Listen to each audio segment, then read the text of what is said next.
कहानी का नाम है अपने से उम्र में बड़ी पत्नी। ना जाने क्यों रीता दीदी ने 40 साल की आयु होने के बाद भी शादी नहीं की, जबकि उनकी छोटी बहन मोनी ने उम्र होते ही शादी कर ली थी और उसकी एक बेटी भी थी। रीता, मोनी और मोनी के पति सब एक ही स्कूल में पढ़ाते थे और इन्हीं के स्टाफ में मयंक भी था। स्वभाव से शर्मीले मयंक ने अपने से 15 वर्ष बड़ी लेकिन नाजुक सी रीता में न जाने क्या देखा कि वे उन्हें बेइंतहा पसंद करने लगे। पूरे स्कूल में यह बात बच्चे बच्चे को पता चल गई थी, लेकिन कभी किसी ने मयंक को कोई अनुचित हरकत करते नहीं देखा। बड़ा ही रूमानी प्यार था मयंक का।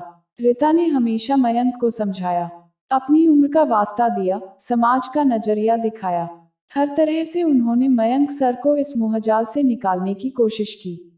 मयंक नहीं माना। उस पर तो उस नाजुक सी परी का जादू चल गया था, जो बोलती थी तो लगता था फूल झड़ रहे हैं। बहुत धीरे से मुस्कुराते हुए, हल्के हल्के, जैसे खुशबुओं से भरी हवा हल्के से छू जाए।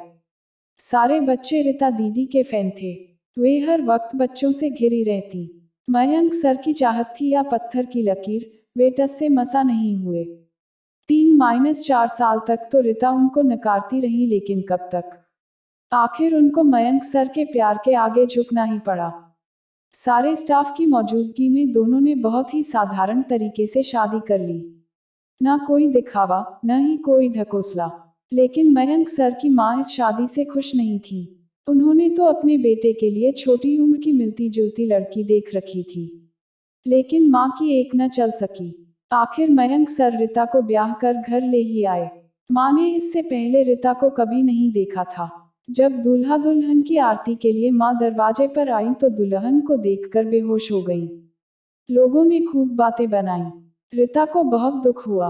वे जिस बात से अब तक बचना चाह रही थी, आखिर वही पल उनके जीवन में उनकी आंखों के सामने था। खैर, माँ उन दोनों से नाराज ही रही। समय बीतता गया और अब उन दोनों का प्यार दो तरफा हो गया था। मयंक सर रीता को अपनी जिंदगी बनाकर बहुत खुश थे।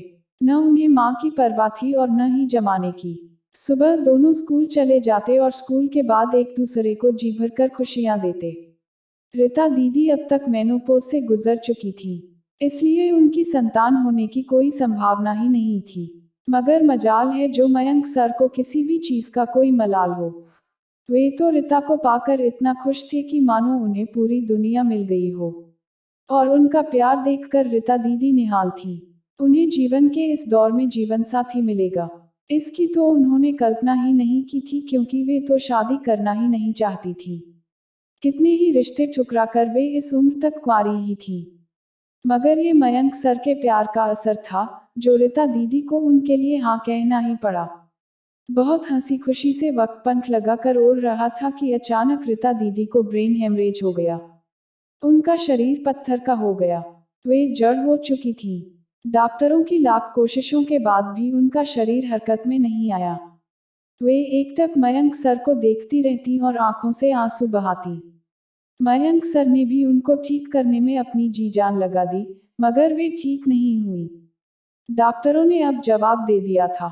थक-हार कर मयंक सर को उन्हें घर वापस लाना पड़ा, मगर उनका प्यार एक रत्ती भी कम नहीं हुआ। वे उनका 24 घंटे ख्याल रखते, अपने हाथों से उन्हें नहलाते, खाना खिलाते, उनके बाल संवारते और तरह तरह की बातें कर उनका दिल बहलाते। रीता दीदी चाहकर भी मयंक सर के आगे कभी रोती नहीं थी, क्योंकि वे जानती थी कि उनके लिए उनका प्यार अनमोल था। मगर नियति को कुछ और ही मंजूर था। उससे उन दोनों का प्यार शायद देखा नहीं गया। एक दिन मयंक सर को रोते बिलखते छोड़कर रीता दीदी इस दुनिया से चल बसी। मयंक सर की तो दुनिया ही उजड़ गई थी। वे ही जानते होंगे कि उन्होंने कैसे इस मुश्किल घड़ी में खुद को संभाला होगा। यह प्रेम कहानी मेरे दिलो दिमाग से कभी नहीं उतरती। रीता दीदी मयंक सर का प्यार पाकर अमर हो गई। उन्हें कुछ ही सालों में जिंदगी का वह सुख मिला जो हर स्त्री की चाहत होती है। मुझे लगता है रीता दीदी पूर्ण और तृप्त होकर गई है इस दुनिया से। कुछ सालों तक मयंक सर रीता दीदी के गम में डूबे रहे, लेकिन फिर उन्हें अपनी माँ की मर्जी से शादी करनी पड़ी। पता नहीं आज वे खुश है या नहीं, और हैं भी तो कहाँ हैं। आज किसी को उनके बारे में कुछ नहीं पता, लेकिन याद है तो बस यही कि समाज के खिलाफ जाकर उन्होंने अपने से 15 साल बड़ी लड़की से शादी की थी। आजकल एक नया फैशन चला हुआ है अपने से बड़ी उम्र की महिलाओं को प्रेम प्रस्ताव रखना, वह भी अविवाहित नहीं, विवाहित महिलाओं से। पता नहीं यह कहां तक सही है, और सही है भी या नहीं। समाप्त। कहानी अच्छी लगे तो इसे लाइक कीजिए, शेयर कीजिए और सब्सक्राइब करना ना भूले और बेल आइकन को जरूर दबाएं। धन्यवाद।